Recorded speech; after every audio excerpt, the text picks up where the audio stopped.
Quoi de mieux pour bien commencer cette rentrée qu'une vidéo analysée théorie autour de l'un des personnages préférés des fans quand on parle du MCU. Et oui, aujourd'hui on parle de Groot, un dieu parmi les mortels, et vous allez voir que ce cher Groot peut, malgré ce que laisse penser son apparence, se révéler être un véritable monstre de puissance qu'il ne faudrait en aucun cas réveiller, et surtout on va découvrir de nombreux secrets le concernant. Quel est le lien de Groot avec les 9 royaumes et Thor, ou encore quelle est la véritable identité de ce dernier? Installez-vous confortablement et préparez vos costumes de super-héros, je suis Hirosef et aujourd'hui, on parle de Groot et des mystères qui tournent autour de lui.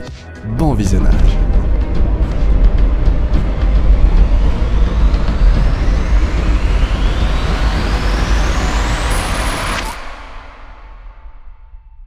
Groot, ancien chasseur de primes aux côtés de Rocket, devenu gardien de la galaxie après sa rencontre avec Star-Lord, Drax et Gamora, est un personnage très apprécié, de par son côté humoristique et ses réactions mignonnes, mais aussi, il est très respecté, après son fameux sacrifice dans le premier volume des Gardiens. Toutefois, force est de constater, et même après de nombreuses apparitions, qu'il reste un individu empli de mystères, et même le MCU ne communique que très rarement des éléments autour de son background, si ce n'est jamais. En plus d'être très différent des autres gardiens, il est le seul du groupe dont les origines sont encore floues, alors qu'on connaît l'histoire de Drax, on a vécu celle de Quill et Gamora, et même si celle de Rocket est encore floue, on sait tout de même qu'il est le résultat d'expériences, etc., etc. Bref, Groot lui, contrairement aux autres gardiens, est une véritable énigme vivante. Et en fait, d'où viennent ses pouvoirs, sachant qu'il arrive à se régénérer et même ressusciter d'une certaine manière, même si c'est un petit peu plus compliqué que ça, puisqu'il donne en réalité naissance à un autre lui-même, pouvoir très puissant, vous en conviendrez, qu'il semble être le seul à posséder dans tout le MCU. Eh bien sachez qu'il est possible à travers une théorie très crédible de répondre à ces questions, et même d'aller beaucoup plus loin, le tout tiré de l'ensemble des films du MCU. En effet, Groot nous a tous surpris durant Avengers 3 lorsque le gardien de la galaxie décide d'utiliser son bras pour créer le manche du Stormbreaker, arme ultime du dieu de la foudre Thor, scellant ainsi le lien entre Groot et Thor pour toujours. Maintenant, et si je vous disais que la connexion particulière entre Groot et Thor, hormis celle due au Stormbreaker, est beaucoup plus importante dans le MCU qu'on ne le croit, une connexion cosmique qui pourrait même remonter à l'aube des temps. Commençons doucement avec le fait que Thor comprenne directement et très bien le langage Groot, alors que Quill, pour l'exemple, a dû l'apprendre à force de le côtoyer. Thor précise alors que le Groot est une langue enseignée à Asgard, et on se demande pourquoi, sachant que Groot est présenté comme le dernier de son espèce. Ensuite, il y a le fait qu'alors en pleine crise d'adolescence et d'humeur à n'aider personne et d'écouter personne, Groot décide tout de même d'accompagner Thor dans sa quête du Stormbreaker et même de l'aider. De plus, à d'autres reprises, Groot envoie chier littéralement tout le monde, même Rocket, sauf Thor, à qui il répond favorablement. Comme c'est par exemple le cas avec l'échange autour de comment Groot doit aller aux toilettes. Des petits signes sympas autour d'un lien qui commence à se créer, ou pour être plus précis et vous allez le comprendre, un lien qui se recrée à nouveau.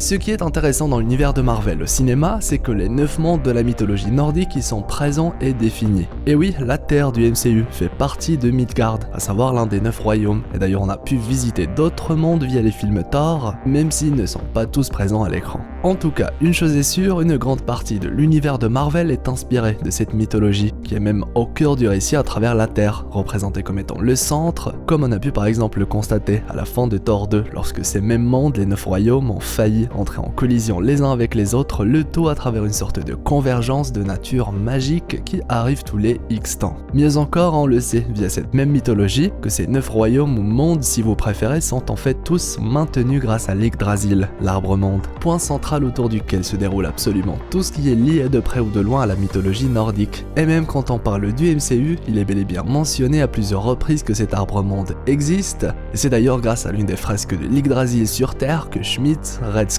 a réussi à retrouver le chemin et à mettre la main sur le Tesseract, la gemme de l'espace dont Odin était le gardien. D'ailleurs, la convergence présentée dans Thor 2 pourrait bien être due au pouvoir magique de l'arbre-monde. Ici, vous l'aurez compris, nul besoin de retarder la révélation, Groot est en réalité l'Yggdrasil, l'arbre-monde qui maintient les 9 royaumes protégés par Asgard, du moins d'une certaine manière. Et oui, puisque c'est à partir de l'Yggdrasil d'où Groot tire ses pouvoirs mais également ses origines. Autrement dit, Groot est originaire de l'Yggdrasil, probablement une partie de ce dernier, si ce n'est qu'il est lui-même l'arbre-monde incarné. Et une fois cela en tête, la relation entre Groot et Thor, entre l'arbre-monde et le nouveau roi d'Asgard semble être beaucoup plus claire, puisque les deux sont censés être originaires de la même source de pouvoir, un pouvoir cosmique qui a permis la création d'un arbre-monde et qui a donné naissance à un être singulier censé garder et protéger ces mêmes royaumes, le premier roi d'Asgard.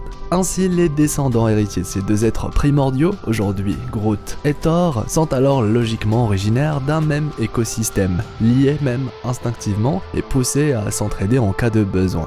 Un héritage maintenu et visible dans la civilisation qui règne sur les 9 royaumes. Asgard, un monde dans lequel on étudie la langue de l'Yggdrasil, le Groot, un monde dans lequel le gardien du Bifrost fait honneur à l'Yggdrasil en portant une armure qui représente l'arbre-monde, etc., etc., bien plus qu'un simple lien, une sorte de pacte cosmique que le dieu roi d'Asgard ainsi que l'Yggdrasil se doivent toujours de respecter. J'irai même plus loin en disant que si Thor arrive aujourd'hui à invoquer le Bifrost, c'est également grâce aux manches qui composent sa Stormbreaker, soit grâce au pouvoir cosmique de l'arbre-monde duquel est né Groot. Le Bifrost est d'ailleurs présenté comme une forme de magie très mystérieuse dont on ne connaît pas la source, et il est fort à parier qu'elle est originaire du véritable arbre-monde qui se trouve en ne sait où. La présence de l'Yggdrasil sur l'armure d'Heimdall, gardien du Bifrost, étant également un éventuel indice concernant l'origine cachée de ce pouvoir. D'ailleurs, il est aussi très intéressant de se demander comment Heimdall réussit à voir toutes les âmes qui se trouvent dans les 9 royaumes, mais pas au-delà, comme si ses pouvoirs étaient là aussi originaires de l'arbre-monde, ne pouvant donc voir au-delà de ses limites logiques. En tout cas, vous l'aurez compris, que ce soit les origines ou les pouvoirs de Groot,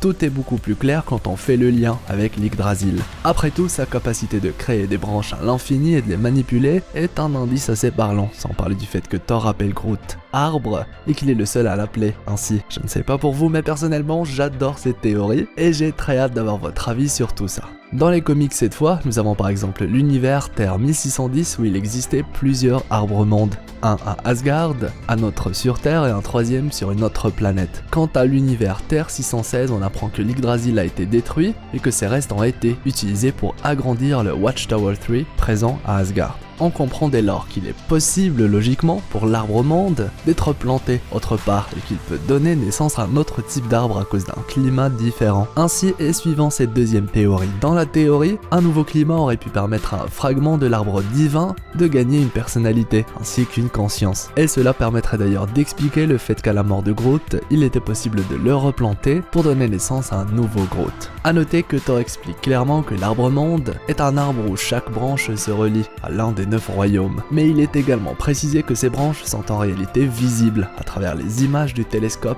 Hubble Space. Explication donnée par Thor dans son premier film, indiquant ainsi que l'arbre-monde existe physiquement, et ce même dans le Marvel Cinematic Universe. Vous l'aurez compris, le lien entre Groot et l'Yggdrasil pourrait lever le voile sur plusieurs mystères. Cela expliquerait notamment pourquoi le bois créé par Groot était apte à devenir le manche de l'arme ultime de Thor, présenté également comme l'arme ultime d'Asgard. Cela expliquerait aussi la bonne entente naturelle entre les deux personnages, donnerait plus de sens au pouvoir de régénération de Groot et à pourquoi la langue Groot est enseignée sur Asgard, etc., etc. Ainsi, on peut comprendre aisément le choix scénaristique d'allier les Gardiens de la Galaxie et Thor dans Avengers 3, ou encore leur réunion à la fin d'Endgame où ils prennent leur départ ensemble. Entre temps, nous avons même eu des confirmations quant à la présence des Gardiens dans Thor 4 et de Thor dans le volume 3 des Gardiens. Eh oui. Pour résumer, Groot serait né d'un fragment de l'Yggdrasil et aurait donc de ce fait un lien très particulier avec Thor, le nouveau gardien des 9 royaumes, mais pas que, puisqu'il existe en réalité de nombreux éléments et indices un peu partout dans le Marvel Cinematic Universe qui servent à étoffer davantage toutes ces théories. Imaginez un peu toute la puissance dont serait capable un Groot conscient de la source de ses pouvoirs. Autant vous dire que Groot est un véritable monstre de puissance en sommeil, une sorte de divinité suprême qu'il ne faudrait pas du tout mettre en colère. On peut d'ailleurs partir encore plus loin et lier Groot à la gemme de l'âme, mais je pense que c'est une théorie pour une autre exploration. En tout cas, j'espère que tout ça vous aura plu. Pour ma part, c'était vraiment un épisode que je voulais faire depuis un petit moment déjà, et c'est enfin l'occasion pour moi de vous en parler, d'autant plus que c'est la rentrée. Bref, le meilleur moyen pour proposer de belles choses et de repartir tous ensemble dans une nouvelle aventure. Si cette vidéo vous a plu, comme d'habitude, je compte sur vous pour me laisser un pouce en l'air, le fameux pouce bleu avec le gant de l'infini. C'est très important et sa récompense récompense énormément le travail fourni. Très important, dites-moi en commentaire ce que vous avez pensé de tout ça et comme d'habitude,